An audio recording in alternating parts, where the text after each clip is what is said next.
Hello friends, welcome to my channel. இன்னைக்கு நம்ம இந்த வீடியோல எந்த படத்தோட ரிவ்யூ பார்க்க போறோம்னா, ஹாலிவுட்ல ரிலீஸ் ஆன மில்லர்ஸ் கேர்ள் இந்த படத்தோட ரிவ்யூ தான் பார்க்க போறோம்.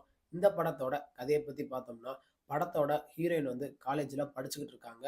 அவங்களுக்கு வந்து லிட்ரேச்சர் மேல ரொம்ப ஆர்வமா இருக்கு. அதனால அவங்க ஒரு எஸ்ஸே எழுதலாம் அப்படின்னு முடிவு பண்றாங்க.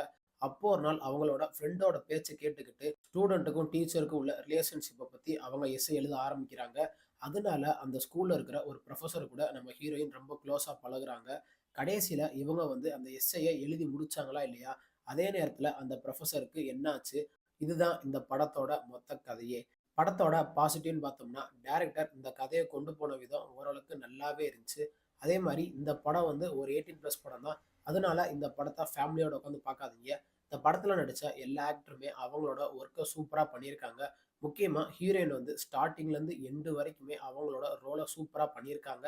அதே மாரி அந்த புரொஃபசர் வந்து இந்த லிட்ரேச்சர பத்தி சொல்றது, இந்த எஸ்ஸே எப்படி எழுதுறது அப்படின்னு சொல்றது, அந்த விதத்தெல்லாம் டைரக்டர் சூப்பரா காமிச்சிருக்காங்க. படத்துல ஒர்க் பண்ண எல்லா டெக்னீஷியனுமே அவங்களோட ஒர்க்க சூப்பரா பண்ணியிருக்காங்க. முக்கியமா சினிமாட்டோகிராஃபர் வந்து இந்த ஹீரோயின் தங்கியிருந்த வீட காமிச்சதா இருக்கட்டும், அவங்க காலேஜுக்கு அந்த காட்டு வழியா போவாங்க. அத காமிச்சதா இருக்கட்டும், அதெல்லாம் சினிமாட்டோகிராஃபர் சூப்பரா பண்ணியிருக்காரு. படத்தோட மியூசிக்ன்னு பார்த்தோம்னா, மியூசிக் டைரக்டர் பேக்ரவுண்ட் ஸ்கோர்லாம் ஓரளவுக்கு நல்லாவே போட்டிருக்காரு. டைரக்டர் வந்து இந்த படத்துல இந்த தனிமையில இருக்கிறவங்க வந்து எதனால புக் மேல ரொம்ப இன்ட்ரெஸ்ட்டா இருக்காங்க அப்படின்னு சில விஷயத்தலாம் டைரக்டர் சொல்லியிருக்காங்க. அதெல்லாம் ஓரளவுக்கு நல்லாவே இருந்துச்சு. மத்தபடி இந்த படத்துல பெருசா சொல்றதுக்கு ஒண்ணும் இல்ல.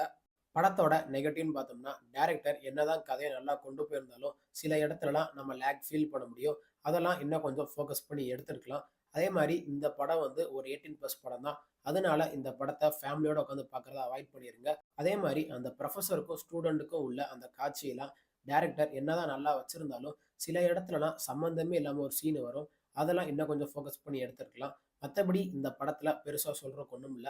இந்த படம் ஓடிடி தளமான அமேசான் பிரைம்ல தமிழ் டப்பிங் வெர்ஷனோட அவைலபிளா இருக்கு. தமிழ் டப்பிங் வெர்ஷன்லாம் லிப்சிங் கூட பெர்ஃபெக்ட்டா பண்ணியிருக்காங்க. இந்த படத்தோட டியூரேஷன் பார்த்தோம்னா 1 மணி நேரம் 48 நிமிஷம் இருக்கு. இந்த படத்துக்கு நாம குடுக்குற ரேட்டிங் பார்த்தீங்கன்னா 10க்கு 5.6 குடுக்கலாம். இந்த படம் வந்து ஒரு 18+ படம் தான். அதனால இந்த படத்த ஃபேமிலியோட உட்காந்து பார்க்கறத அவாய்ட் பண்ணிருங்க. இந்த வீடியோ உங்களுக்கு புடிச்சிருந்தா மறக்காம நம்ம சேனல லைக் பண்ணி, கமெண்ட் பண்ணி, ஷேர் பண்ணுங்க. மறக்காம நம்ம சேனல சப்ஸ்கிரைப் பண்ணி பக்கத்துல இருக்க பெல் பட்டனையும் கிளிக் பண்ணி விட்டுருங்க. தேங்க் யூ ஃபார் வாட்சிங் திஸ் வீடியோ.